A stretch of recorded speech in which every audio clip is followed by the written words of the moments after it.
જય શ્રી કૃષ્ણ. બધા મજામાં હશે. એમાઇન સંયોજનોના આપણે પ્રકરણમાં 3 જે લેક્ચર મેં મૂકી દીધા છે એ જોવાઈ ગયા હશે. ના જોવાના હોય તો વ્યવસ્થિત રીતના સમય મળે પી વિભાગ સાથે સાથે ચાલે છે, એટલે બેયની એકસાથે પ્રિપેરેશન કરવાની હોય એટલે એની રાતે સમય મળે આ પાઠ પણ જોઈ લેજો. બુધવારે આપણે નેક્સ્ટ વેનસડે આપણે આ ચેપ્ટરની ટેસ્ટ હશે, એમાઇન સંયોજનોવાળા ચેપ્ટરની ટેસ્ટ હશે. બરાબર. તો લાસ્ટ લેક્ચરમાં મેં એમાઇન સંયોજનોની નાઇટ્રસ એસિડ સાથેની પ્રક્રિયા ભણાવી હતી. ત્યાર પછી કાર્બાઇલ એમાઇન કસોટીની જેમ પ્રાથમિક, દ્વિતીયક અને તૃતીયક એમાઇનની પરખ માટેની હિન્ઝબર્ગ પ્રક્રિયા અથવા તો એરાઇલ સલ્ફોનાઇલ ક્લોરાઇડ સાથેની પ્રક્રિયા સમજાવી હતી. અને એનો ઉપયોગ એ ભણાવ્યો હતો કે પ્રાથમિક, દ્વિતીયક અને તૃતીયક એમાઇનના અલગીકરણ માટે આ હિન્ઝબર્ગ પ્રક્રિયાનો ઉપયોગ કરી શકાય. અને ત્યાર પછી એરોમેટિક એમાઇન એનિલીન હોય તો એની ઇલેક્ટ્રોન અનુરાગી એરોમેટિક વિસ્થાપન પ્રક્રિયાઓ પણ ભણ્યા હતા, જેમાં બ્રોમિનેશન, નાઇટ્રેશન અને સલ્ફોનેશન આપણે ભણ્યા હતા. એમાં એક વસ્તુ એક્સ્ટ્રા શીખવાડી હતી મેં કે જો એનિલીન છે એ બેન્ઝીનને સક્રિય બનાવે, ઓર્થોપેરા નિર્દેશક સમૂહ હોવાથી ઇલેક્ટ્રોન અનુરાગી પ્રક્રિયા પ્રત્યે સક્રિય બનાવે. એટલે જો આપણે આંશિક વિસ્થાપન થવા દેવું હોય, એક વિસ્થાપિત વ્યુત્પન્ન જ જો મેળવવું હોય તો એનિલીનનું પહેલાં અક્રિયકરણ કરવામાં આવે એસેટાઇલેશન કરીને. એટલે એનિલીનનું એસિટાનિલાઇડમાં રૂપાંતર કરીએ અને પછી જો ઇલેક્ટ્રોન અનુરાગી પ્રક્રિયક દાખલ કરીએ તો ફક્ત મોસ્ટલી પેરા સ્થાનની નિપજ મળે. પછી એસિટાનિલાઇડનું પાછું એસિડિક કે બેઝિક માધ્યમમાં જળ વિભાજન કરી નાખો તો પાછું એનિલીન મળે. બરાબર. એટલે આપણે એનિલીનનું બ્રોમિનેશન બે રીતના સમજાતા, 2,4,6 ટ્રાઇબ્રોમો એનિલીન બનાવી શકાય અને પેરા બ્રોમો એનિલીન બનાવી શકાય. આ જ પ્રમાણે જો નાઇટ્રેશન કરો એનિલીનનું સાંદ્ર નાઇટ્રિક એસિડ અને સલ્ફ્યુરિક એસિડની હાજરીમાં તો પેરા નાઇટ્રો એનિલીન, મેટા નાઇટ્રો એનિલીન અને ઓર્થો નાઇટ્રો એનિલીનનું મિશ્રણ મળે. એમાં આપણે વિશિષ્ટ એ શીખાતા કે મેટા નાઇટ્રો એનિલીન ના મળવું જોઈએ, કારણ કે NH2 સમૂહ તો ઓર્થો અને પેરા નિર્દેશક છે. તો નોંધપાત્ર પ્રમાણમાં 47% જેટલું મેટા નાઇટ્રો એનિલીન કઈ રીતના બને તો એ ખાસ ટેક્સ્ટબુકમાં અંડરલાઇન કરીને રાખવાનું કે એસિડિક માધ્યમમાં એનિલીન લુઈસ બેઝ તરીકે વર્તતું હોવાથી પ્રોટોનેશન પામી અને એનિલિનિયમ આયનમાં રૂપાંતર પામે. અને એનિલિનિયમ આયન છે એનો નાઇટ્રોજન ધન વીજભારિત હોવાથી ઇલેક્ટ્રોન આકર્ષક સમૂહ તરીકે વર્તે અને પરિણામે એની હાજરીમાં દ્વિતીય વિસ્થાપન મેટા સ્થાને થાય.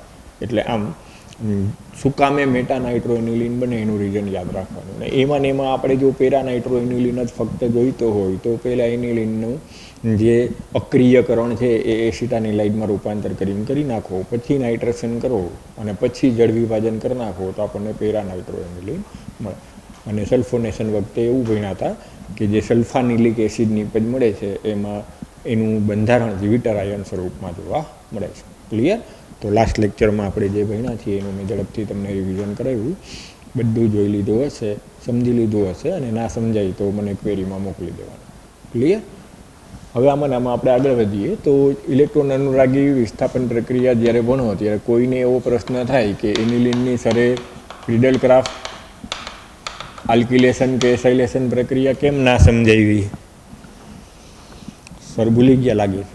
બ્રોમિનેશન ભણાવી, નાઇટ્રેશન ભણાવી, સલ્ફોનેશન ભણાવી, તો ફ્રીડલ ક્રાફ્ટ આલ્કિલેશન ને એસાઇલેશન કેમ ના સમજાવ્યું? તો યાદ રાખવાનું, આ નોંધ કરીને રાખવાની કે એનિલીન છે ફ્રીડલ ક્રાફ્ટ આલ્કિલેશન કે એસાઇલેશન પ્રક્રિયા દર્શાવતું નથી.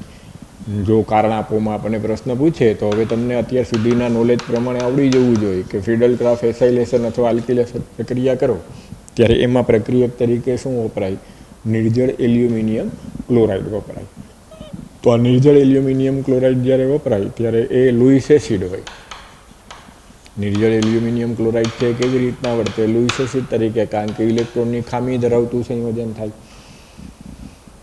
આપણે ભણી ગયા છીએ અષ્ટકના નિયમમાં અપવાદ થાય, એલ્યુમિનિયમની ફરતે ફક્ત 6 જ ઇલેક્ટ્રોન હોય એટલે આમાં ઇલેક્ટ્રોન યુગ્મ મેળવવાની વૃત્તિ હોય. એટલે જ્યારે એનિલીનની ફ્રીડલ ક્રાફ્ટ એસાઇલેશન પ્રક્રિયા કરો ત્યારે પ્રક્રિયક જે હેલાઇડ અથવા તો એસાઇલ હેલાઇડ હોય એની સાથે પ્રક્રિયા થાય એ પહેલાં તો આ ઉદ્દીપક સાથે પ્રક્રિયા થઈ જાય.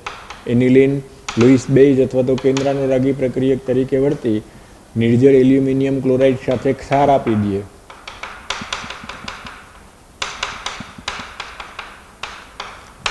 અને આ ક્ષારમાં નાઇટ્રોજન ધન વીજભારિત થઈ જાય એટલે એ ઇલેક્ટ્રોન આકર્ષક તરીકે વર્તી જાય એટલે કે બેન્ઝીન ચક્રને નિષ્ક્રિય બનાવે અને પરિણામે જે ઇલેક્ટ્રોન અનુરાગી વિસ્થાપન પ્રક્રિયા થવી જોઈએ એ થતી નથી. એટલે જો ક્યારેક એવો ક્વેશ્ચન કોઈ પૂછે કે એનિલિનની ફ્રીડલ ક્રાફ્ટ આલ્કિલેશન કે એસાઇલેશન પ્રક્રિયા થતી નથી તો જવાબ હામાં આપવાનો અને રીઝન તમારે આપવાનું કે એમાં જે ઉદ્દીપક વપરાય છે એ લૂઈસ એસિડ તરીકે વર્તી એનિલિન સાથે એક સાર આપી દે છે, પરિણામે એ ફ્રીડલ ક્રાફ્ટ આલ્કિલેશન કે એસાઇલેશન દર્શાવતું નથી. ખાસ ધ્યાન રાખવાનું, હું ફ્રીડલ ક્રાફ્ટ આલ્કિલેશન અને એસાઇલેશન બોલું છું, હું ખાલી આલ્કિલેશન અને ખાલી એસાઇલેશન નથી બોલતો. આપણે એસાઇલેશન તો ભણી જ ગયા કે એસિટિક એનહાઇડ્રાઇડ અથવા તો એસેટાઇલ ક્લોરાઇડની હાજરીમાં પિરિડીન જેવા બેઝિક દ્રાવકમાં પ્રક્રિયા કરો તો એસિટાનિલાઇડ બને. તો હું એમ નથી કહેતો કે એનિલિન એસાઇલેશન દર્શાવતું નથી. એસાઇલેશન તો દર્શાવે, એ તો આપણે ભણ્યા હતા કે એમાં નાઇટ્રોજન છેદનકારક ઇલેક્ટ્રોન યુગ્મ ધરાવતું હોવાથી કેન્દ્રાનુરાગી પ્રક્રિયક તરીકે વર્તે. કારણ કે CH3COCl અથવા તો CH3CO2O હોય એમાં આ કાર્બોનિલ કાર્બન આંશિક ધન વીજભારિત હોય એટલે આ કેન્દ્રાનુરાગી પ્રક્રિયક તરીકે વર્તી અને એના ઉપર એટેક કરે, હાઇડ્રોજનનું વિસ્થાપન થઈ એસેટાઇલ સમૂહ દાખલ થઈને આવી રીતના એસિટાનિલાઇડ બને. આ તો આપણે ભણ્યા છીએ એટલે એસેટાઇલેશન થઈ શકે. એટલે મિસઅન્ડરસ્ટેન્ડિંગ ના કરતા કે એનિલિનનું એસેટાઇલેશન થઈ શકતું નથી તો સરે તો ભણાવ્યું છું. હું એસેટાઇલેશન નથી બોલતો, હું શું બોલું છું, ફ્રીડલ ક્રાફ્ટ એસાઇલેશન કે આલ્કિલેશન થતું નથી. એટલે કે બેન્ઝીન ચક્ર સાથે જે ઇલેક્ટ્રોન અનુરાગી વિસ્થાપન પ્રક્રિયા થાય ફ્રીડલ ક્રાફ્ટ પ્રક્રિયા એ નથી થતી. NH2 સમૂહનું તો એસાઇલેશન થાય પણ જે આ ફિનાઇલ કેન્દ્રની આપણે ફ્રીડલ ક્રાફ્ટ એસાઇલેશન પ્રક્રિયા ઇલેક્ટ્રોન અનુરાગી વિસ્થાપન પ્રક્રિયા ભણતા હોય એ એનિલિન દર્શાવતું નથી. બરોબર.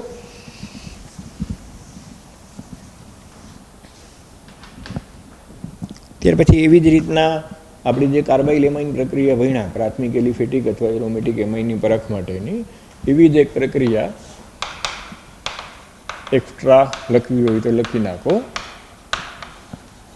આ કસોટી પણ અથવા તો આ પ્રક્રિયા દ્વારા પણ પ્રાથમિક એલિફેટિક એરોમેટિક એમાઇનની પરખ થઈ શકે છે. પ્રાથમિક એલિફેટિક અથવા એરોમેટિક એમાઇન આપેલું હોય અને જો મને એમ કહી દે કે હોફમાન મસ્ટાર્ડ ઓઇલ કસોટી દ્વારા પરખ થઈ શકે તો હા પાડવાની. કાર્બાઇલ એમાઇન કસોટીની જેમ આ હોફમાન મસ્ટાર્ડ ઓઇલ કસોટી પણ પ્રાથમિક એલિફેટિક અથવા એરોમેટિક એમાઇનની પરખ માટે વપરાય. આ પ્રક્રિયામાં કોઈ પણ પ્રાથમિક એલિફેટિક કે એરોમેટિક એમાઇનની કાર્બન ડાઇસલ્ફાઇડ સાથે મર્ક્યુરી ક્લોરાઇડની હાજરીમાં પ્રક્રિયા કરવામાં આવે. જો પ્રાથમિક એમાઇન હશે તો એમાંથી દુર્ગંધ ધરાવતું મસ્ટાર્ડ ઓઇલની વાસ ધરાવતું આલ્કાઇલ અથવા એરાઇલ આઇસોથાયોસાઇનેટ બનશે. આઇસોથાયોસાઇનેટ બનશે. સાથે સાથે મર્ક્યુરિક સલ્ફાઇડના કાળા અવક્ષેપ છૂટા પડશે અને હાઇડ્રોક્લોરિક એસિડ મળશે. એટલે જે આ તીવ્ર વાસ ધરાવતું આલ્કાઇલ આઇસોથાયોસાઇનેટ મળે એ પ્રાથમિક એમાઇનમાં મળે. જો અહીંયા દ્વિતીયક કે તૃતીયક એમાઇન હોય તો આ પ્રકારની કસોટી થતી નથી. પરિણામે આમ જે રીતના આપણે કાર્બાઇલ એમાઇન કસોટી બોલીએ એવી જ રીતના આ નોંધ કરીને લખી નાખો એક્સ્ટ્રા માહિતીમાં કે હોફમાન મસ્ટાર્ડ ઓઇલ પ્રક્રિયા દ્વારા પણ પ્રાથમિક એલિફેટિક અથવા એરોમેટિક એમાઇનની પરખ થઈ શકે. ઓમાં આપણે એમ બોલતા હોય કે આઇસોસાઇનાઇડ બને, આમાં એમ બોલવાનું આઇસોથાયોસાઇનેટ બને. બરાબર? ક્લિયર? બધાને સમજાય છે? મર્ક્યુરિક સલ્ફાઇડના કાળા અવક્ષેપ મળે અને જે તીવ્ર વાસ ધરાવતું સંયોજન બને, મસ્ટાર્ડ ઓઇલની વાસ ધરાવતું જે સંયોજન બને એના આધારે પ્રાથમિક એમાઇન હાજર છે કે નહીં એની ખાતરી કરી શકાય. દ્વિતીયક અથવા તૃતીયક એમાઇન આ પ્રક્રિયા દર્શાવતા નથી. એટલે કોમ્પિટિટિવ એક્ઝામ માટે એક વધારાનો પોઈન્ટ જો યાદ રહીએ તો રાખો છો. બરાબર? હવે આપણે આગળ વધીએ. હવે આજના લેક્ચરમાં આપણે ડાયઝોનિયમ ક્ષારની બનાવટ, એના ભૌતિક ગુણધર્મો અને એની પ્રક્રિયાઓ અને એના ઉપયોગો આટલી માહિતી ભણવાની છે. તો સૌથી પહેલાં આપણે જો કોઈ પૂછે આપણને કે ડાયઝોનિયમ ક્ષાર એટલે શું, તો આમ સમજાવીએ કે Rn2+ અથવા Arn2+ અને X- આ પ્રકારનું બંધારણ ધરાવતા જે સંયોજનો બને એને ડાયઝોનિયમ ક્ષાર કહેવામાં આવે. આર બરાબર આલ્કાઇલ સમૂહ હોઈ શકે અને એરાઇલ સમૂહ પણ હોઈ શકે. પણ જો આલ્કાઇલ સમૂહ હોય તો એમાં સંસ્પંદન ના થતું હોવાથી આ ડાયઝોનિયમ ક્ષાર અતિ અસ્થાયી હોય અને પરિણામે નાઇટ્રોજન વાયુ મુક્ત થઈ જાય અને નાઇટ્રોજન વાયુ મુક્ત થઈ જતાં પાણીની હાજરીમાં એનું રૂપાંતર આલ્કોહોલમાં થાય. એટલે આપણે લાસ્ટ લેક્ચરમાં ભણ્યા હતા કે પ્રાથમિક એલિફેટિક એમાઇનની જો નાઇટ્રસ એસિડ સાથે પ્રક્રિયા કરીએ તો મધ્યવર્તી અતિ અસ્થાયી આલ્કાઇલ ડાયઝોનિયમ ક્ષાર મળે, પરંતુ એનું જળ વિભાજન થઈ પાણી સાથે પ્રક્રિયા થઈ અને આલ્કોહોલમાં રૂપાંતર થઈ જાય.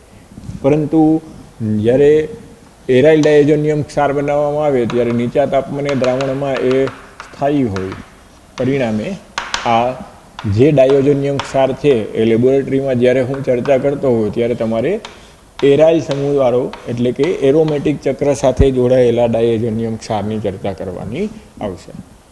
એટલે જ્યારે પણ હું એમ બોલું કે ડાયઝોનિયમ ક્ષાર ત્યારે તમારે હવે જે બંધારણ લેવાનું આવે એ એરોમેટિક ચક્ર ધરાવતા ડાયઝોનિયમ ક્ષારનું આવશે. એટલે સાદામાં સાદું જો અત્યારે મારે સંયોજન લેવું હોય તો હું કહી દઉં બેન્ઝીન ડાયઝોનિયમ ક્ષાર.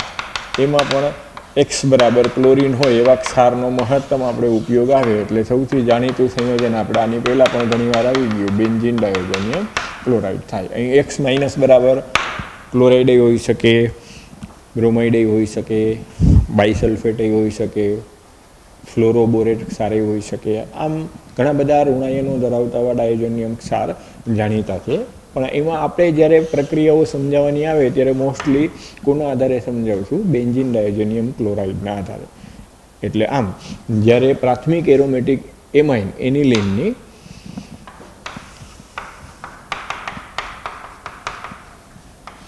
NaNO2 અને હાઇડ્રોક્લોરિક એસિડ ખનિજ એસિડ આપણે ક્લોરાઇડ ક્ષાર બનાવવો છે એટલે ખનિજ એસિડ તરીકે હું શું લઈ લઉં?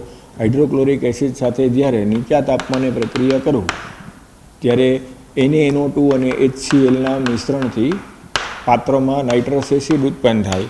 આ નાઇટ્રસ એસિડ સાથે એનિલિનની પ્રક્રિયા થવાથી બેન્ઝીન ડાયઝોનિયમ ક્લોરાઇડ બને. આ બેન્ઝીન ડાયઝોનિયમ ક્લોરાઇડ બનાવવાની જે પ્રક્રિયા છે એ પ્રક્રિયાને ડાયએઝોટાઇઝેશન કહેવામાં આવે. એટલે જો ડાયઝોનિયમ ક્ષાર બનાવવો હોય તો એના માટે વપરાતી પ્રક્રિયાને ડાયએઝોટાઇઝેશન કહેવાય. આલ્કાઇલ ડાયઝોનિયમ ક્ષારની સરખામણીએ એરાઇલ ડાયઝોનિયમ ક્ષાર શું કામ સ્થાયી છે જો એ સમજાવવું હોય તો સંસ્પંદનના આધારે સમજાવી શકાય કે આલ્કાઇલ ડાયઝોનિયમ ક્ષારમાં આલ્કાઇલ સમૂહને કારણે સંસ્પંદન થતું નથી, પરંતુ એરાઇલ ડાયઝોનિયમ ક્ષારમાં અત્યારે આપણે જે લખીએ છીએ એ પ્રમાણેના સંસ્પંદન સૂત્ર જોવા મળે. તમે સમજી શકો કે આ પ્રકારનું લુઈસનું બંધારણ ઉત્પન્ન થઈ શકે. એટલે કે આનું સંસ્પંદન સૂત્ર આ રીતનું મળી શકે. ફરી પાછું ઇલેક્ટ્રોનનું વિસ્થાનીકરણ થઈ નવું સંસ્પંદન સૂત્ર મળી શકે.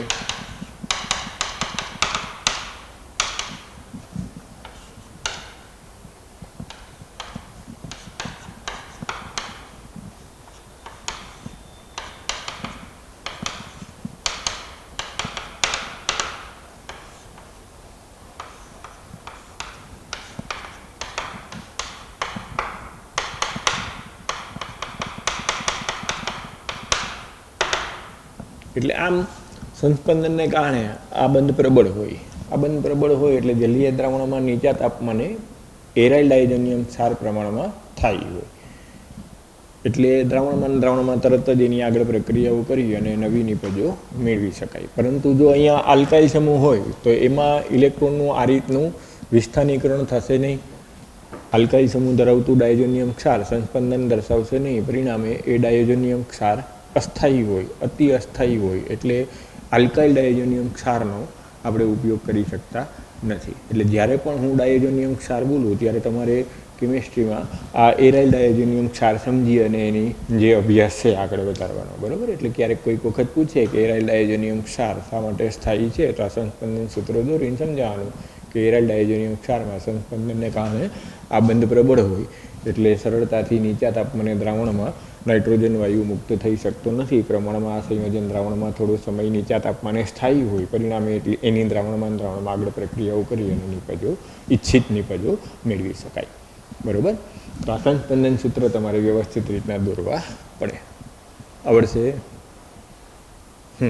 હવે જે બેન્ઝીન ડાયઝોનિયમ ક્લોરાઇડ છે એના ભૌતિક ગુણધર્મો જો આપણને કોઈ પૂછે તો આમ કહેવાય કે એ સ્ફટિકમય સ્વરૂપમાં જોવા મળતો રંગવિહીન ઘન પદાર્થ છે. ઠંડા પાણીમાં એ દ્રાવ્ય હોય, પરંતુ જો તાપમાન વધારો, પાણીને ગરમ કરો તો એ જળ વિભાજન પ્રક્રિયા અનુભવે. દ્રાવણમાં નીચા તાપમાને સ્થાયી છે, પરંતુ જો ગાળી અને શુષ્ક કરી અને ઓરડાના તાપમાને રાખો તો અસ્થાયી છે. એટલે આમ વિસ્ફોટક તરીકે વર્તે. વિસ્ફોટ સાથે પ્રક્રિયા થઈને વિઘટન થઈ જાય. એટલે આમ ઊંચા તાપમાને અને શુષ્ક સ્વરૂપમાં અસ્થાયી હોવાથી એનો સંગ્રહ કરવામાં ના આવે, બોટલમાં ભરીને રાખવામાં ના આવે. દ્રાવણમાં નીચા તાપમાને તરત જ એની આગળ રાસાયણિક પ્રક્રિયાઓ કરી અને નિપજો મેળવવામાં આવે. બરાબર? એટલે ઊંચા તાપમાને અને શુષ્ક સ્વરૂપમાં અસ્થાયી હોવાથી એનો સંગ્રહ કરવામાં આવતો નથી. દ્રાવણમાં જ એની પ્રક્રિયા તરત જ નીચા તાપમાને આગળ વધારી દેવામાં આવે. બરાબર? એટલે ભૌતિક ગુણધર્મો ખાસ એક વખત અંડરલાઇન કરીને યાદ રાખવાના. ઘણીવાર ભૌતિક ગુણધર્મોમાંથી ખરા ખોટા વિધાનનો પ્રશ્ન પૂછાય તો તમને આવડવું જોઈએ. આમાં એક અપવાદ યાદ રાખવાનું કે બેન્ઝીન ડાયઝોનિયમ ક્ષારના જે આપણે ઉદાહરણ લીધા એમાં ફ્લોરોબોરેટ ક્ષાર, બેન્ઝીન ડાયઝોનિયમનો ફ્લોરોબોરેટ ક્ષાર પ્રમાણમાં ઓરડાના તાપમાને સ્થાયી છે અને પાણીમાં અદ્રાવ્ય છે. ઠંડા પાણીમાં પણ અદ્રાવ્ય હોય અને ઓરડાના તાપમાને સ્થાયી હોય. એટલે અપવાદમાં યાદ રાખવાનું કે જો ઓરડાના તાપમાને સ્થાયી હોય એવો બેન્ઝીન ડાયઝોનિયમ ક્ષાર કયો છે, 4 ઓપ્શન આપ્યા હોય, આપણે MCQમાં પ્રશ્ન પૂછ્યો હોય તો આ યાદ રાખવાનું કે બેન્ઝીન ડાયઝોનિયમ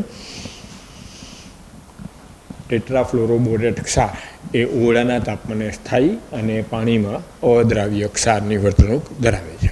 બરાબર? હવે જો આ બેન્ઝીન ડાયઝોનિયમ ક્ષાર એટલે કે બેન્ઝીન ડાયઝોનિયમ ક્લોરાઇડની જો આપણે રાસાયણિક પ્રક્રિયાઓનો અભ્યાસ કરવો હોય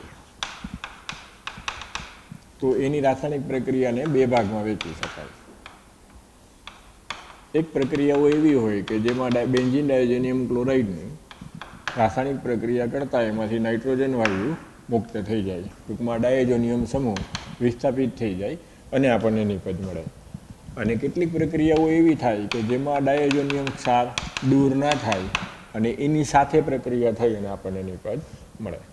એટલે 2 પ્રકારની પ્રક્રિયાઓ બેન્ઝીન ડાયઝોનિયમ ક્લોરાઇડ દર્શાવી શકે. કઈ 2 પ્રક્રિયાઓ પાછું રિપીટ કરું છું કે એક પ્રક્રિયા એવી થશે કે જેમાં આ ડાયઝોનિયમ આયન છે એનું વિસ્થાપન થઈ નાઇટ્રોજન વાયુ મુક્ત થઈ અને આપણને કાર્બનિક નિપજ મળે. અને કેટલીક પ્રક્રિયાઓ એવી હોય કે જેમાં આ ડાયઝોનિયમ આયન વિસ્થાપિત ના થાય, એ સંરક્ષિત રહે અને એના સાથે પ્રક્રિયા થઈ આપણને નિપજ મળે. ક્લિયર? એટલે કે નાઇટ્રોજન વાયુ પ્રક્રિયા દરમિયાન દૂર ના થાય અને આપણને ઈચ્છિત કાર્બનિક નિપજ મળે. તેમાંથી હવે સૌથી પહેલી પ્રક્રિયા આપણે ભણીએ કે જેમાં નાઇટ્રોજન વાયુ દૂર થઈ એટલે કે ડાયઝોનિયમ આયન વિસ્થાપિત થઈ અને આપણને નિપજો મળતી હોય એવી કેટલીક રાસાયણિક પ્રક્રિયાઓ ભણીએ. તેમાં સૌથી પહેલી પ્રક્રિયા જે આપણને આપેલી છે એ સેન્ડમેયર પ્રક્રિયા તરીકે ઓળખાય. સેન્ડમેયર પ્રક્રિયામાં ડાયઝોનિયમ આયનમાંથી વિસ્થાપન થઈ ક્લોરાઇડ આયન, બ્રોમાઇડ આયન અને સાયનાઇડ આયન દાખલ કરવાની પ્રક્રિયા થાય. એટલે જો બેન્ઝીન ડાયઝોનિયમ ક્લોરાઇડ લઈ એની પ્રક્રિયા ક્યુપ્રસ ક્લોરાઇડની હાજરીમાં HCl સાથે ઓરડાના તાપમાને અથવા થોડાક ઊંચા તાપમાને કરો તો સરળતાથી આ N2+ આયન દૂર થાય, નાઇટ્રોજન વાયુ મુક્ત થાય, HCl દૂર થાય અને ક્લોરીન વડે વિસ્થાપન થઈ અને નિપજ આપણને ક્લોરોબેન્ઝીન મળે. એટલે આમ અલ્ટિમેટલી જો એનિલિનમાંથી આગળ વધો તો એમ કહેવાય કે એનિલિનનું ડાયઝોટાઇઝેશન કરી બેન્ઝીન ડાયઝોનિયમ ક્લોરાઇડ બનાવો અને આ બેન્ઝીન ડાયઝોનિયમ ક્લોરાઇડમાંથી ક્લોરોબેન્ઝીન બનાવો. તો બેન્ઝીન ડાયઝોનિયમ ક્લોરાઇડમાંથી આ રીતના ક્યુપ્રસ ક્લોરાઇડની હાજરીમાં જો ક્લોરોબેન્ઝીન બનાવવો તો આ પ્રક્રિયાને સેન્ડમેયર પ્રક્રિયા કહેવાય. આપણે આ પ્રશ્ન ભણી જ ગયા છીએ. એલો આલ્કેન અને એલો એરિન સંયોજનોવાળા ચેપ્ટરમાં આપણે આ પ્રશ્ન ભણી જ ગયા છીએ. તમારા માટે નવો છે જ નહીં, ખાલી રિપીટેશન છે. આવી જ રીતના જો બેન્ઝીન ડાયઝોનિયમ ક્લોરાઇડની ક્યુપ્રસ બ્રોમાઇડની હાજરીમાં HBr સાથે જો પ્રક્રિયા કરવામાં આવે તો નાઇટ્રોજન વાયુ અને HClનો અણુ દૂર થઈ બ્રોમાઇડ વડે ડાયઝોનિયમ આયનનું વિસ્થાપન થઈ અને બ્રોમોબેન્ઝીન મળે. એટલે આમ બેન્ઝીન ડાયઝોનિયમ ક્ષારમાંથી ક્લોરાઇડમાંથી ક્લોરોબેન્ઝીન અને બ્રોમોબેન્ઝીન જેવા આવા હેલોબેન્ઝીન બનાવવાની પ્રક્રિયાને સેન્ડ મેયર પ્રક્રિયા કહેવામાં આવે. આ જ પ્રમાણે જો ક્યુપ્રસ સાયનાઇડની હાજરીમાં KCN સાથે બેન્ઝીન ડાયોજેનિયમ ક્લોરાઇડની ઓળાના તાપમાને અથવા સહેજ ઊંચા તાપમાને પ્રક્રિયા કરો તો ડાયોજેનિયમ આયનનું વિસ્થાપન થઈ એટલે કે નાઇટ્રોજન વાયુ દૂર થઈ ગૌણ નિપજ તરીકે KClનો અણુ દૂર થઈ બેન્ઝીન કાર્બોનાઇટ્રાઇડ અથવા તો સાયનોબેન્ઝીન પણ બની શકે. તો બેન્ઝીન ડાયોજેનિયમ ક્લોરાઇડમાંથી ક્લોરોબેન્ઝીન, બ્રોમોબેન્ઝીન અને સાયનોબેન્ઝીન બનાવવાની આ પ્રક્રિયા સેન્ડ મેયર પ્રક્રિયા તરીકે ઓળખાય. ક્લિયર? આ આખો પ્રશ્ન હેલો આલ્કેન અને હેલો એરિન સંયોજનો વખતે આપણે આવી ગયો હતો. ક્લિયર? જો યાદ ના આવે તો એ ચેપ્ટર પાછું એક વખત વાંચી લેશો અને જોઈ લેશો એટલે તમને આ ટોપિક આખો એકડે એકથી આપણે ભણ્યા હતા એ યાદ આવી જશે. આ જ પ્રક્રિયામાં જો હવે હું અહીંયા ક્લોરોબેન્ઝીન અને બ્રોમોબેન્ઝીન બનાવવું છે ત્યારે ક્યુપ્રસ ક્લોરાઇડને બદલે કોપર પાવડર લઈ અને પ્રક્રિયા કરું HCl અને HBr સાથે તો પણ ક્લોરોબેન્ઝીન અને બ્રોમોબેન્ઝીન બને. એટલે ક્યુપ્રસ ક્લોરાઇડને બદલે જો કોપર પાવડર લઈ અને આ પ્રક્રિયા કરવામાં આવે તો એ પ્રક્રિયા ગટરમાન નામના વૈજ્ઞાનિકે આપેલી હોવાથી એ પ્રક્રિયાને ગટરમાન પ્રક્રિયા તરીકે ઓળખવામાં આવે અથવા તો એને ગેટરમેન પ્રક્રિયા તરીકે ઓળખવામાં આવે. પણ કોપર પાવડર કરતાં વધારે ઇફેક્ટિવ, વધારે અસરકારક ક્યુપ્રસ ક્લોરાઇડ ઉદ્દીપક હોવાથી આ પ્રક્રિયામાં મોસ્ટલી જ્યારે હેલોબેન્ઝીન, ક્લોરોબેન્ઝીન કે બ્રોમોબેન્ઝીન બનાવવું હોય ત્યારે મોસ્ટલી સેન્ડ મેયર પ્રક્રિયાનો ઉપયોગ કરાય. પણ ક્યારેક આવું કહી દે, અહીંયા કોપર ધાતુ આપી દે, કોપર પાવડર આપી દે અને પછી પૂછે કે આ પ્રક્રિયા કઈ છે ક્લોરોબેન્ઝીન કે બ્રોમોબેન્ઝીન બનાવવાની, તો ત્યારે એને ગેટરમેન પ્રક્રિયા અથવા ગટરમાન પ્રક્રિયા તરીકે નામ આપવું. ત્યારે એને સેન્ડ મેયર પ્રક્રિયા કહેવું નહીં. બરાબર? એટલે સેન્ડ મેયર પ્રક્રિયા જેવી જ પ્રક્રિયા થાય બેન્ઝીન ડાયોજેનિયમ ક્લોરાઇડમાંથી ક્લોરોબેન્ઝીન અને બ્રોમોબેન્ઝીન જ મળે નિપજમાં, પણ જે આ ઉદ્દીપક આપણે લીધો છે એ ક્યુપ્રસ ક્લોરાઇડ અને ક્યુપ્રસ બ્રોમાઇડને બદલે ડાયરેક્ટ સીધો કોપર પાવડર લઈ અને આ પ્રક્રિયા કરવામાં આવે તો એ પ્રક્રિયા ગેટરમેન અથવા ગટરમાન પ્રક્રિયા તરીકે ઓળખાય. બરાબર? આ જ પ્રમાણે જો હવે બેન્ઝીન ડાયોજેનિયમ ક્લોરાઇડની પોટેશિયમ આયોડાઇડ સાથે ગરમ કરો, બેન્ઝીન ડાયોજેનિયમ ક્લોરાઇડને પોટેશિયમ આયોડાઇડ સાથે ગરમ કરો તો KCl દૂર થાય, N2+ વિસ્થાપિત થાય એટલે I- ફિનાઇલ આયન સાથે જોડાઈ જાય એટલે આમ આયોડોબેન્ઝીન બને. તો જે રીતના બેન્ઝીન ડાયોજેનિયમ ક્લોરાઇડમાંથી ક્લોરોબેન્ઝીન બનાવી શકીએ, બ્રોમોબેન્ઝીન બનાવી શકીએ, એ જ રીતના આયોડોબેન્ઝીન બનાવી શકીએ. પણ ખાસ ધ્યાન રાખવાનું કે આયોડોબેન્ઝીન બનાવવાની પ્રક્રિયાને સેન્ડ મેયર પ્રક્રિયા તરીકે ના ઓળખાય. જો સેન્ડ મેયર પ્રક્રિયા કહીએ તો તમારે 3 પ્રક્રિયાઓ લખવાની થાય: ક્લોરોબેન્ઝીન, બ્રોમોબેન્ઝીન અને સાયનોબેન્ઝીન અથવા બેન્ઝીન કાર્બોનાઇટ્રાઇલ બનાવવાની પ્રક્રિયા લખવાની થશે. ક્લિયર? ઉતાવળમાં ભૂલ નહીં કરવાની. ક્લોરોબેન્ઝીન, બ્રોમોબેન્ઝીન અને આયોડોબેન્ઝીન નહીં લખવાનું. ક્લોરોબેન્ઝીન, બ્રોમોબેન્ઝીન અને સાયનોબેન્ઝીન લખવાનું. હા, કોઈ એમ પૂછે કે બેન્ઝીન ડાયોજેનિયમ ક્લોરાઇડમાંથી આયોડોબેન્ઝીનની બનાવટ કરી શકાય, તો હા, એ વિસ્થાપન થઈ શકે આયોડાઇડ આયન દ્વારા અને ક્લોરોબેન્ઝીન અને બ્રોમોબેન્ઝીનની જેમ આયોડોબેન્ઝીન બની શકે. પણ એ આયોડોબેન્ઝીન બનાવવાની પ્રક્રિયા સેન્ડ મેયર પ્રક્રિયા તરીકે ના ઓળખાય. આવી નોંધ કરી લેવાની. હવે આ પ્રમાણે જો એરાઇલ ડાયોજેનિયમ ક્લોરાઇડ ક્ષારની પ્રક્રિયા ટેટ્રાફ્લોરોબોરિક એસિડ સાથે કરવામાં આવે તો તરત જ સ્થાયી ટેટ્રાફ્લોરોબોરેટ બેન્ઝીન ડાયોજેનિયમ ક્ષાર અવક્ષેપિત થાય. હમણાં જ જો આપણે ભણ્યા કે ઓળાના તાપમાને આ સ્થાયી છે, પાણીમાં અદ્રાવ્ય છે, તો હવે આ જે ક્ષાર છે એને જો ઊંચા તાપમાને ગરમ કરો તો ફ્લોરાઇડ સંયોજન એરાઇલ ફ્લોરાઇડ સંયોજન બની શકે. દાખલા તરીકે અહીંયા મેં બેન્ઝીન ડાયોજેનિયમ ક્લોરાઇડ લીધું હોય તો અહીંયા બેન્ઝીન ડાયોજેનિયમ ટેટ્રાફ્લોરોબોરેટ ક્ષાર બને, એને ગરમ કરતાં અહીંયા ફ્લોરોબેન્ઝીન બને. તો ખાસ કરીને આયોડોબેન્ઝીન અને ફ્લોરોબેન્ઝીન બનાવવું હોય તો આ ડાયોજેનિયમ ક્લોરાઇડની પ્રક્રિયા ખૂબ જ અગત્યની. તમે ક્લોરિનેશન અને બ્રોમિનેશન તો બેન્ઝીન સાથે કરી અને પ્રત્યક્ષ ડાયરેક્ટ સીધો ક્લોરાઇડ અને બ્રોમાઇડ દાખલ કરીને ક્લોરોબેન્ઝીન, બ્રોમોબેન્ઝીન બનાવી શકો. પરંતુ જો આયોડોબેન્ઝીન અને ફ્લોરોબેન્ઝીન બનાવવું હોય તો આ ડાયોજેનિયમ ક્ષારની પ્રક્રિયા થી સરળતાથી મેળવી શકાય, જે ડાયરેક્ટ પ્રત્યક્ષ પદ્ધતિથી આયોડોબેન્ઝીન અને ફ્લોરોબેન્ઝીન બનાવી શકાતું નથી. ફ્લોરોબેન્ઝીન બનાવવાની આ પ્રક્રિયાને મેં તમને આગળ નામે આપ્યું હતું કે આ પ્રક્રિયાને બાલ્ઝ-સિન્નેમાન પ્રક્રિયા કહેવામાં આવે. આ પ્રક્રિયાને શું નામ આપવામાં આવે? બાલ્ઝ-સિન્નેમાન પ્રક્રિયા. આ જ જે ટેટ્રાફ્લોરોબોરેટ ક્ષાર છે એને જો સોડિયમ નાઇટ્રાઇટની હાજરીમાં કોપર પાવડર ઉદ્દીપક તરીકે લઈ અને જો ગરમ કરો તો એમાંથી એરોમેટિક નાઇટ્રો સંયોજન બને. NaBF4 દૂર થઈ જાય અને નાઇટ્રોજન વાયુ મુક્ત થઈ જાય. તો જો પ્રક્રિયા દરમિયાન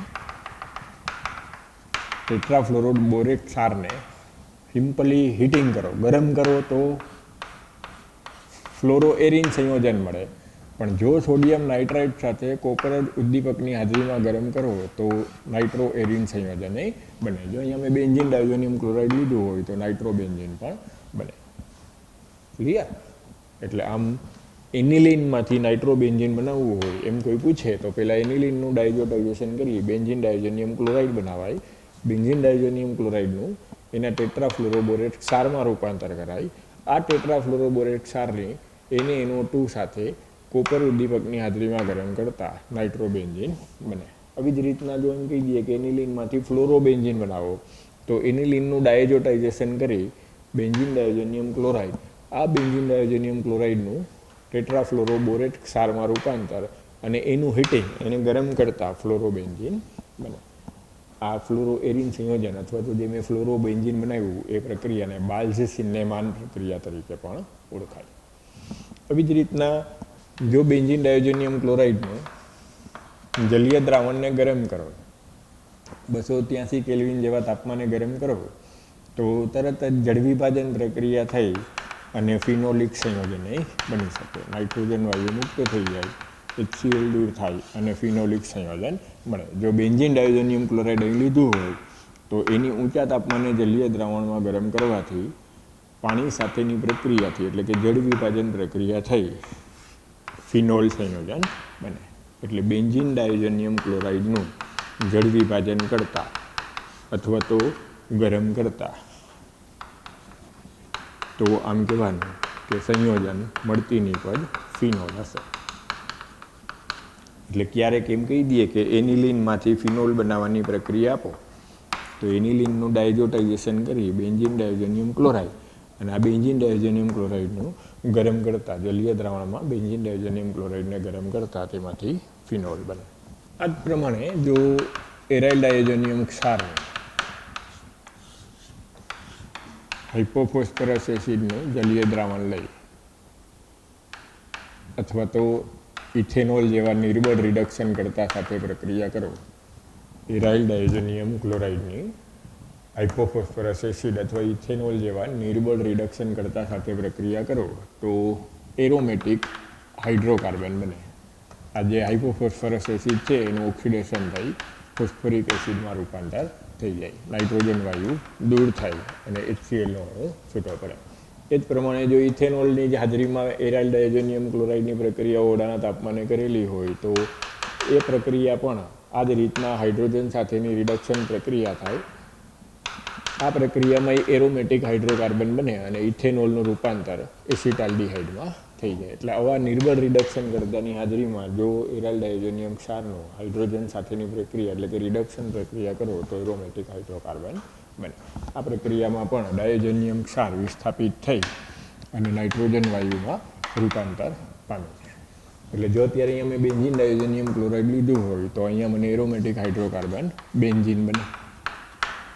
એટલે જો મને એમ કહી દઈએ કે એનિલિનમાંથી મારે બેન્ઝીન બનાવવું છે તો કઈ રીતના બનાવી શકાય? તો એનિલિનમાંથી ડાયરેક્ટ સીધો NH2 સમૂહ દૂર ના થાય, એનિલિનમાંથી ડાયરેક્ટ બેન્ઝીન ના બને, પણ આ રીતના બનાવી શકો કે એનિલિનમાંથી બેન્ઝીન ડાયોઝોનિયમ ક્લોરાઇડ અને એ બેન્ઝીન ડાયોઝોનિયમ ક્લોરાઇડના ડાયોઝોનિયમ આયનનું હાઇડ્રોજન વડે વિસ્થાપન કરી એટલે કે નિર્બળ રિડક્શન કરતાની હાજરીમાં પ્રક્રિયા કરી અને બેન્ઝીનમાં રૂપાંતર કરી શકાય.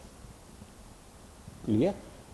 એટલે આપણે આની પહેલાં જ્યારે પાઠની પ્રસ્તાવના ભણ્યા ને ત્યારે એમાં મેં તમને એવું સમજાવ્યું હતું કે બેન્ઝીન ડાયોઝોનિયમ ક્ષાર અથવા તો એરાઇલ ડાયોઝોનિયમ ક્ષાર ઘણા બધા કાર્બનિક સંયોજનોની બનાવટમાં મધ્યવર્તી સંયોજન તરીકે અગત્યનું. તો અત્યારે આપણે એના ઉદાહરણ ગણીએ છીએ. એમ કહેવાય કે જો બેન્ઝીન ડાયોઝોનિયમ ક્ષાર લીધો તો આપણે ક્લોરોબેન્ઝીન બનાવી શક્યા, બ્રોમોબેન્ઝીન બનાવી શક્યા, ફ્લોરોબેન્ઝીન બનાવી શક્યા, આયોડોબેન્ઝીન બનાવી શક્યા, એટલે કે હેલોએરિન સંયોજન બનાવી શક્યા. હવે હેલોએરિન સંયોજનોની પણ આગળ પ્રક્રિયા કરી અને ઘણા બધા નવા સંયોજન બનાવી શકાય. એ જ રીતના ફિનોલ બનાવ્યું તો ફિનોલમાંથી એ ઘણા બધા ઉપયોગી સંયોજનો આગળ પ્રક્રિયા કરીને બનાવી શકાય. એ જ રીતના અત્યારે હમણાં આપણે ભણ્યા કે બેન્ઝીન બનાવી શકીએ, તો બેન્ઝીન બનાવીએ તો બેન્ઝીનની પ્રક્રિયાઓ કરીને પણ નવી ઘણી બધી નિપજો ઉત્પાદિત કરી શકાય. તો આમ બેન્ઝીન ડાયઝોનિયમ ક્ષાર એ અન્ય કાર્બનિક સંયોજનોની બનાવટ માટે એક મધ્યવર્તી સંયોજન તરીકે અગત્યનું થાય. જે રીતના આપણે ગ્રિગ્નાર્ડ પ્રક્રિયકમાંથી ઘણા બધા સંયોજનો બનાવી શકીએ, એ જ રીતના બેન્ઝીન અથવા એરાઇલ ડાયઝોનિયમ હેલાઇડમાંથી ઘણા બધા એરોમેટિક સંયોજનોનું ઉત્પાદન થઈ શકે. એટલે અત્યારે આપણે અભ્યાસમાં આ પ્રક્રિયાઓ આપેલી છે. ક્લિયર? હવે કેટલીક પ્રક્રિયાઓ એવી ભણીએ કે જેમાં આ ડાયઝોનિયમ આયનનું વિઘટન અથવા તો વિસ્થાપન ના થતું હોય, એ સ્થાયી સ્વરૂપમાં રહી અને એના સાથે પ્રક્રિયા થતી હોય એવી કેટલીક પ્રક્રિયાઓ ભણવાની આવે. તેવી પ્રક્રિયામાં એક પ્રક્રિયા તમે આવી કહી શકો કે જ્યારે બેન્ઝીન ડાયઝોનિયમ ક્લોરાઇડનું HNCl2 અને HCl સાથે નીચા તાપમાને જ્યારે પ્રક્રિયા કરી નાખો ત્યારે આ ડાયઝોનિયમ ક્ષારનું વિસ્થાપન નહીં થાય, એને બદલે ત્યાં રિડક્શન પ્રક્રિયા થઈ, પાઇબંધ તૂટી અને હાઇડ્રોજન ઉમેરાય અને પરિણામે હાઇડ્રેજિન જેવી ઉપયોગી નિપજ મળી શકે. એટલે આમ જો બેન્ઝીન ડાયઝોનિયમ ક્લોરાઇડની HNCl2 અને HClના મિશ્રણ સાથે જો રિડક્શન પ્રક્રિયા કરવામાં આવે દ્રાવણમાં નીચા તાપમાને, તો N2+નું વિસ્થાપન થયા વગર રિડક્શન થઈ અને ફિનાઇલ હાઇડ્રોજન મળે. તો આ પ્રક્રિયા છે એનો ઉપયોગ ઘણી બધી જગ્યાએ કરી શકાય. એટલે એક એક્સ્ટ્રા પોઈન્ટ તરીકે તમે લખી નાખજો. ભલે આપણને ટેક્સ્ટબુકમાં ના આપેલું હોય, પણ આ એક વધારાની માહિતી તરીકે આ પ્રક્રિયા લખી નાખજો કે બેન્ઝીન ડાયઝોનિયમ ક્લોરાઇડની HNCl2 અને HClના મિશ્રણ વડે રિડક્શન કરતા તો ફિનાઇલ હાઇડ્રેજિન નિપજ મળશે. આવી જ એક બીજી પ્રક્રિયા કે જેમાં ડાયઝોનિયમ આયન સંરક્ષિત થયેલો હોય, નાઇટ્રોજન વાયુ વિઘટન થઈ અને મુક્ત ના થયેલો હોય, એવી જો એક અગત્યની પ્રક્રિયા લઈએ તો એ પ્રક્રિયા એજો સંયુગ્મન પ્રક્રિયા છે, જેને એજો કપલિંગ પ્રક્રિયા તરીકે પણ ઓળખવામાં આવે. આ પ્રક્રિયાથી મળતી નિપજ રંગક આપે, એટલે ઘણીવાર આ પ્રક્રિયાને એજો રંગક પ્રક્રિયા તરીકે પણ ઓળખવામાં આવે. આ પ્રક્રિયામાં શું થાય કે જે બેન્ઝીન ડાયઝોનિયમ ક્લોરાઇડ છે એની નીચા તાપમાને તરત જ અન્ય કોઈ એરોમેટિક સંયોજન સાથે પ્રક્રિયા કરી નાખવામાં આવે. દાખલા તરીકે ફિનોલ સાથે 0 થી 5 ડિગ્રી તાપમાને દ્રાવણમાં પ્રક્રિયા કરી નાખવું. ફિનોલને દ્રાવ્ય કરવા માટે બેઝિક માધ્યમમાં બેઝિક pH રાખી અને પ્રક્રિયા કરું. નીચા તાપમાને બેન્ઝીન ડાયઝોનિયમ ક્લોરાઇડનું જે દ્રાવણ છે એમાં ને એમાં બેઝિક માધ્યમમાં ફિનોલ સાથે પ્રક્રિયા કરી નાખવું, તો આ જે ડાયઝોનિયમ આયન છે એ ઇલેક્ટ્રોન અનુરાગી આયન તરીકે વર્તે. ઇલેક્ટ્રોન અનુરાગી આયન તરીકે વર્તી બેન્ઝીનના ફિનોલિક સંયોજનમાં પેરા સ્થાન એક્ટિવ હોય, ઓર્થો સ્થાને અવકાશીય અવરોધ નડે એટલે પેરા સ્થાનનો હાઇડ્રોજન દૂર થઈ આ ડાયઝોનિયમ આયન એના સાથે જોડાઈ જાય, ડાયઝોનિયમ આયન એના સાથે જોડાઈ જાય એટલે આવી રીતની એક કપલિંગ નિપજ, સંયુગ્મન નિપજ મળે. આવી નિપજો મોટે ભાગે પાકો રંગ આપતી હોવાથી એ રંગક પ્રક્રિયા તરીકે પણ ઓળખાય. ડાયએજો સમૂહ ધરાવતા આવા રંગકોને એજો રંગકો કહેવામાં આવે. એટલે જો આ પેરાહાઇડ્રોક્સી એજો બેન્ઝીનનો રંગ લ્યો તો ડાર્ક નારંગી રંગનો પદાર્થ મળે. એટલે આમ જો નારંગી રંગનો એજો રંગક બનાવવો હોય તો એજો સંયુગ્મન પ્રક્રિયાનો ઉપયોગ કરાય. સાવ સિમ્પલ સિદ્ધાંત છે કે ડાયઝોનિયમ આયન છે, આ એરાઇલ ડાયઝોનિયમ આયન છે એ ઇલેક્ટ્રોન અનુરાગી આયન તરીકે વર્તી ઇલેક્ટ્રોન અનુરાગી વિસ્થાપન પ્રક્રિયા આપશે. આ ઇલેક્ટ્રોન અનુરાગી વિસ્થાપન પ્રક્રિયા આપી અને આ પ્રકારના એજો સંયોજનો બનાવે, બાયફિનાઇલ ધરાવતા એજો સંયોજનો બનાવે. આવા સંયોજનો મોટે ભાગે ઘટ્ટો પાકો રંગ આપતા હોવાથી આવા પદાર્થોને એજો રંગકો કહેવામાં આવે. એટલે આ કસોટી અથવા પ્રક્રિયાને એજો રંગક પ્રક્રિયા કહેવામાં આવે. અથવા તો બે પદાર્થનું જોડાણ થયું, આ એ અને આ બીનું જોડાણ થઈ અને નિપજ બની એટલે આ પ્રક્રિયાને જોડાણથી એટલે કપલિંગ યુગ્મનથી બનતી હોવાથી આ પ્રક્રિયાને એજો સંયુગ્મન પ્રક્રિયા તરીકે પણ ઓળખવામાં આવે. ક્લિયર? એટલે જો એમ કહી દઈએ કે એનિલિનમાંથી નારંગી એજો રંગ બનાવવાની પ્રક્રિયા આપો તો તમારે આ પ્રક્રિયા લખવાની. એનિલિનનું ડાયઝોટાઇઝેશન કરી અને પહેલાં બેન્ઝીન ડાયઝોનિયમ ક્લોરાઇડ બનાવો. આ બેન્ઝીન ડાયઝોનિયમ ક્લોરાઇડની નીચા તાપમાને દ્રાવણમાં જ બેઝિક માધ્યમમાં ફિનોલ સાથે પ્રક્રિયા કરો તો પેરાહાઇડ્રોક્સી એઝોબેન્ઝીન બને. આ પેરાહાઇડ્રોક્સી એઝોબેન્ઝીન નારંગી રંગનો પદાર્થ છે, એટલે એને નારંગી એજો રંગક તરીકે ઓળખવામાં આવે. અહીંયા જો મેં બીટા નેફ્થોલ લીધું હોય તો ડાર્ક રેડ કલરનો પદાર્થ મળે તો એને લાલ એજો રંગક તરીકે ઓળખાય. એટલે આમ ઘણા બધા રંગોની બનાવટમાં, રંગકોની બનાવટમાં આ પ્રક્રિયાનો ઉપયોગ થાય. ક્લિયર? આ જ પ્રક્રિયા મેં તમને પ્રાથમિક એલિફેટિક એમાઇન અને એરોમેટિક એમાઇન વખતે કસોટીમાં સમજાવી હતી કે પ્રાથમિક એલિફેટિક એમાઇન હોય તો નાઇટ્રસ એસિડ સાથે એરાઇલ ડાયઝોનિયમ ક્ષાર આપે એલિફેટિક એમાઇન હોય તો, પણ એ અતિ અસ્થાયી હોય એટલે તરત જ એનું રૂપાંતર આલ્કોહોલમાં થઈ જાય. પછી એમાં આવી રીતના તમે ફિનોલ કે બીટા નેફ્થોલ ઉમેરી દો, તેમાં ડાયઝોનિયમ ક્ષાર બન્યો જ ના હોય એટલે સંયુગ્મન ના થાય, એટલે રંગ ના આવે. રંગ ના આવે તો એમ સમજવાનું પ્રાથમિક એલિફેટિક એમાઇન આવે. અને જો આવી રીતના ફિનોલ કે બીટા નેફ્થોલ કે અન્ય કોઈ એવું એરોમેટિક સંયોજન ઉમેરતા જો રંગ આવે તો એમ સમજવાનું કે પ્રાથમિક એરોમેટિક એમાઇન હાજર. કારણ કે જો પ્રાથમિક એરોમેટિક એમાઇન હાજર હોય તો જ નાઇટ્રસ એસિડ સાથેની પ્રક્રિયાથી એવો ડાયઝોનિયમ ક્ષાર બન્યો હોય, અને જો ડાયઝોનિયમ ક્ષાર બન્યો હોય તો જ બીટા નેફ્થોલ કે ફિનોલ જેવા સંયોજન સાથે એ રંગ આપે. એટલે આવી કસોટી પ્રાથમિક એલિફેટિક એમાઇન અને એરોમેટિક એમાઇનની પરખ માટે વપરાય. એટલે આ કસોટીને એજો રંગક કસોટી તરીકે પણ ઓળખવામાં આવે.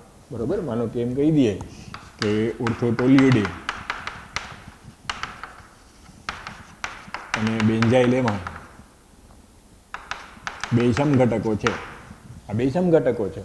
આ બેની પરખ કરવી હોય તો કેનાથી થઈ શકે? તો તમે કહી શકો નાઇટ્રસ એસિડ સાથેની પ્રક્રિયાથી, એટલે કે આ એજો રંગક કસોટીથી, એટલે કે ડાયઝોટાઇઝેશન પ્રક્રિયાથી થઈ શકે. આની પ્રક્રિયા કરો ડાયઝોટાઇઝેશન એટલે ડાયઝોનિયમ ક્ષાર બનશે. પછી એમાં આવી રીતના ફિનોલ કે બીટા નેફ્થોલ ઉમેરી દેશો તો નારંગી અથવા લાલ એજો રંગક મળશે. એટલે આ એરોમેટિક પ્રાથમિક એમાઇન હાજર છે એમ કહેવાય. જો એ જ સમયે મેં બેન્ઝાઇલ એમાઇનની પ્રક્રિયા કરી હોય નાઇટ્રસ એસિડ સાથેની, તો આ તો એલિફેટિક એમાઇન કહેવાય, એરાઇલ આલ્કાઇલ એમાઇન કહેવાય. એટલે આનું રૂપાંતર તો શેમાં થઈ જાય? બેન્ઝાઇલ આલ્કોહોલમાં. અને એ બેન્ઝાઇલ આલ્કોહોલ આવી સંયોગમન પ્રક્રિયાથી રંગ નહીં આપે. પરિણામે જો રંગ ના આપે તો પ્રક્રિયામાં શું હાજર છે એમ કહેવાય? એલિફેટિક પ્રાથમિક એમાઇન હાજર છે એમ કહેવાય. અને જો રંગીન બને તો એમ કહેવાય એરોમેટિક પ્રાથમિક એમાઇન હાજર છે. એટલે આમ આ પ્રક્રિયા પ્રાથમિક એલિફેટિક અને એરોમેટિક એમાઇનની પરખ માટે પણ વાપરી શકાય. આ પ્રક્રિયાને એજો રંગક કસોટી તરીકે પણ એટલે ઓળખવામાં આવે. ક્લિયર? વધારાની નોંધ તરીકે યાદ રાખવાનું, જો આપણને ટૂંક નોંધમાં પૂછે કે જો સંયુગ્મન પ્રક્રિયા ઉપર નોંધ લખો તો કંઈ આ કસોટીનું વર્ણન કરવાની જરૂર નથી. પરંતુ આપણે કોમ્પિટિટિવ એક્ઝામ માટે આ પોઈન્ટ છે આમાં એડ કરી અને સાથે સાથે વાંચવાનું. બરાબર? હવે આમાં આપણને બીજું ઉદાહરણ આમાં આપી શકે કે જો બેન્ઝીન ડાયઝોનિયમ ક્લોરાઇડની એનિલિન સાથે પ્રક્રિયા કરો નીચા તાપમાને એસિડિક માધ્યમમાં. એનિલિન બેઝિક છે એટલે એને દ્રાવ્ય કરવા માટે એસિડિક માધ્યમ રાખી અને જો નીચા તાપમાને દ્રાવણમાં બેન્ઝીન ડાયઝોનિયમ ક્લોરાઇડ સાથે પ્રક્રિયા કરો તો એ જ સિદ્ધાંત આ ઇલેક્ટ્રોન અનુરાગી આયન તરીકે વર્તી એનિલિનના પેરા સ્થાને જોડાશે. જ્યાં જોડાશે ત્યાંથી H+નું વિસ્થાપન થશે. પરિણામે આમ એનિલિનનું ઇલેક્ટ્રોન અનુરાગી વિસ્થાપન પ્રક્રિયા થઈ અને આ પ્રકારનું સંયુગ્મનથી નિપજ આપશે. આ નિપજને પેરા એમિનો એઝોબેન્ઝીન કહેવાય. આ પેરા એમિનો એઝોબેન્ઝીન પીળા રંગનો પદાર્થ છે, માટે આને પીળો એજો રંગક તરીકે પણ ઓળખવામાં આવે. આ નિપજને પીળો એજો રંગક તરીકે પણ ઓળખાય. એટલે જો ક્યારેક એવું કહી દઈએ કે એનિલિનમાંથી પીળો એજો રંગક બનાવો તો એનિલિનમાંથી બેન્ઝીન ડાયઝોનિયમ ક્લોરાઇડ બનાવો. એ બેન્ઝીન ડાયઝોનિયમ ક્લોરાઇડની એસિડિક માધ્યમમાં એનિલિનને દ્રાવ્ય કરી નીચા તાપમાને પ્રક્રિયા કરી નાખો તો સંયુગ્મન પ્રક્રિયા થઈ, કપલિંગ થઈ અને પીળો એજો રંગક અથવા તો પેરા એમિનો એઝોબેન્ઝીન બને. આ પ્રક્રિયામાં N2+ આયનનું વિસ્થાપન થતું નથી, એટલે કે નાઇટ્રોજન વાયુ મુક્ત થતો નથી. એટલે આપણે એનો સમાવેશ આ બીજા પ્રકારની પ્રક્રિયામાં કરીએ કે જેમાં નાઇટ્રોજન વાયુ મુક્ત ના થતો હોય અથવા તો ડાયઝોનિયમ આયન સંરક્ષિત રહેતો હોય એવા પ્રકારની પ્રક્રિયા એજો સંયુગ્મન પ્રક્રિયા થાય. ક્લિયર? આમાં જેમ કહી દઈએ કે અહીંયા NN ડાયમિથાઇલ એનિલિન સાથે પ્રક્રિયા કરો તો એ કાંઈ મૂંઝાવાનું નહીં. તો ખાલી એટલો ફેર પડે, કપલિંગ તો એટલું ને એટલું જ રહીએ. NN ડાયમિથાઇલ એનિલિનના પેરા સ્થાને આ ડાયઝોનિયમ આયન જોડાઈ જાય. એટલે આમ આપણને જો નિપજ પૂછે તેમ કહેવાય પેરા NN ડાયમિથાઇલ એમિનો એઝોબેન્ઝીન મળે. એ થોડુંક લાઇટ યલો કલરનું હોય એટલે એ પીળા એ જો રંગત તરીકે જ વર્તે. પણ અત્યારે આપણને એનિલિન આપ્યું છે એટલે આપણે પેરા એમિનો એજો બેન્ઝીનની ઉદાહરણથી સમજીએ. પણ અહીંયા જો હું વિસ્થાપન કરી નાખું તો કપલિંગમાં કોઈ ફેર નહીં પડે. ડાયઝોનિયમ આયન એમને રહેશે. જે એરાઇલ સંયોજન છે, અહીંયા જે આપેલું એરાઇલ સંયોજન છે એના સાથે જોડાણ થઈ અને તમને રંગ ધરાવતી, ચોક્કસ રંગ ધરાવતી નિપજ મળશે. એટલે આ પ્રક્રિયાને એજો રંગત પ્રક્રિયા કહેવામાં આવે. આજે હવે અહીં સુધી રાખીએ. જય શ્રી કૃષ્ણ.